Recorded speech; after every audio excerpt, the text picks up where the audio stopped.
Hello and welcome back to another video. And if you are working with Next.js and if you got confused about server and client components, like when you should define it, server component, when you should define client components, and if you got confused, then please don't skip this video and keep watching this video. And after watching this video, all the confusions will be resolved.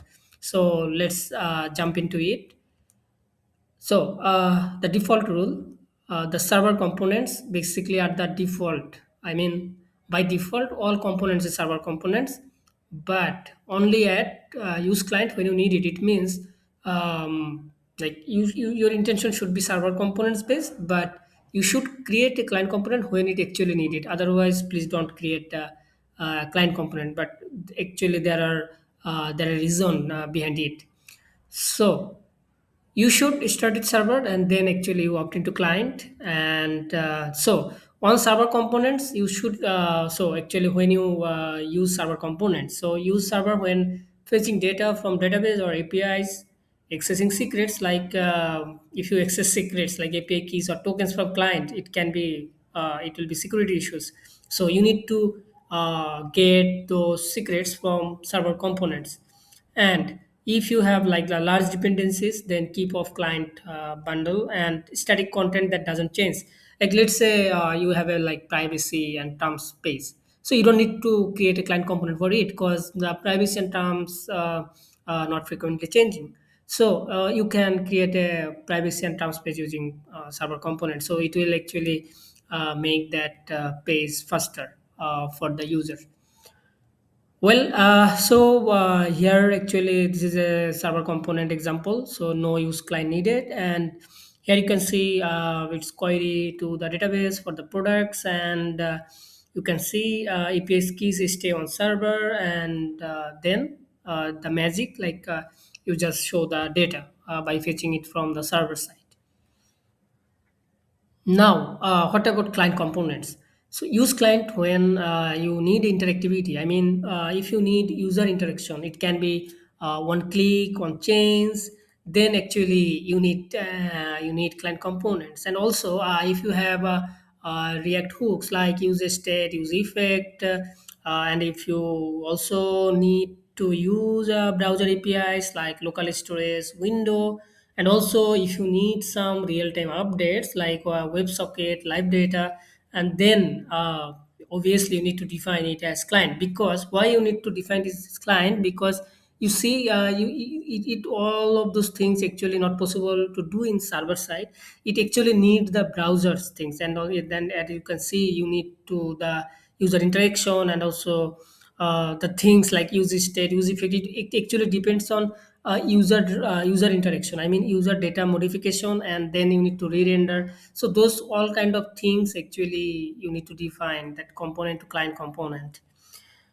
Now, the interesting part, like here actually a very simple decision flowchart. If so, do you need? So you can ask yourself, like during write a component, like do you need interactivity, like in one click or forms on submit? If yes, then just go for client component. And if no, then you can think, okay, do I need use state or use effect? Or if yes, okay, obviously you need to use client component.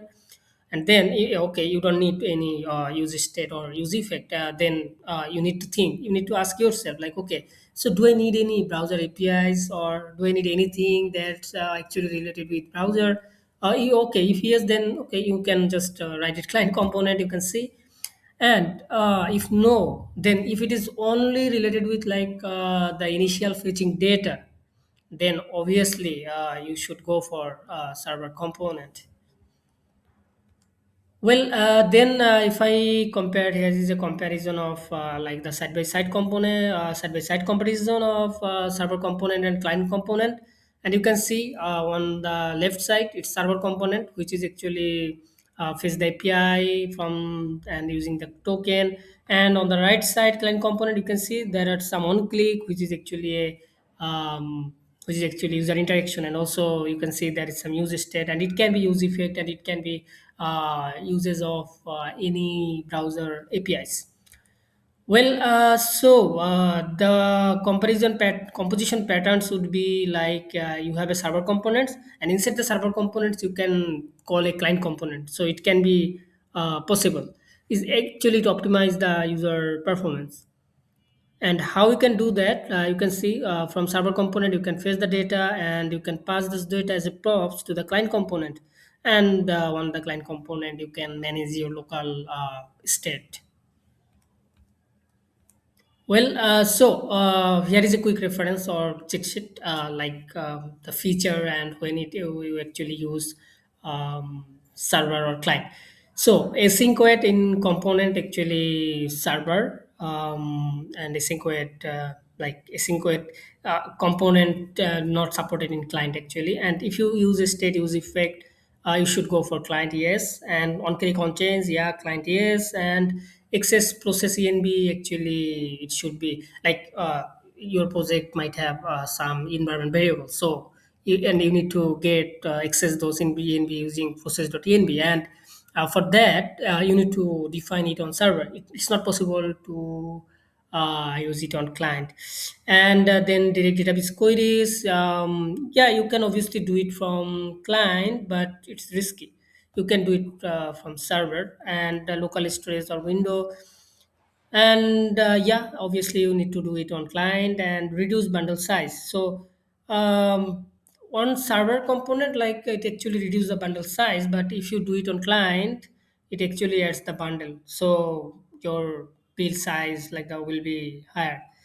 And also SEO friendly. Obviously, if you for the server component, the more you define server component, it will be more SEO friendly. And but if you define client, it actually requires hydration. So hydration is a different concept. I'll share it on another video.